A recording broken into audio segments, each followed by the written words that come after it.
This video is for those of you doing the rear main seal on an OM 642 Mercedes 3-liter diesel. I was speaking with a mechanic who sold me this project, and he seems to think there was oil pressure going through the rear main structure. Looking at this version of the rear main seal, you would think it's a possibility. It has a oil channel connecting this hole here with this hole here and this hole here. Now if you chicken wire this hole or blow air through it, you'll find out that it runs up to the valley where the oil cooler sits. So anything that is leaking in the valley, it's not collecting a puddle that's going to light on fire maybe.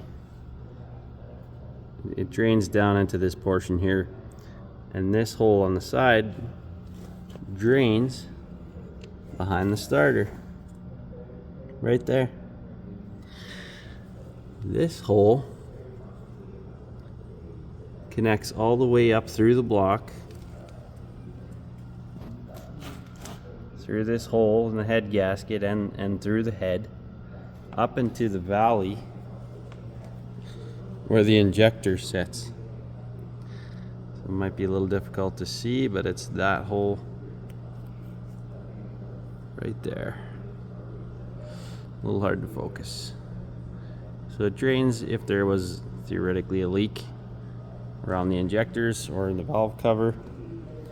And there's one on both sides. I'm not going to be able to show you the one on this side without the injector pulled, but that is entirely the purpose of those holes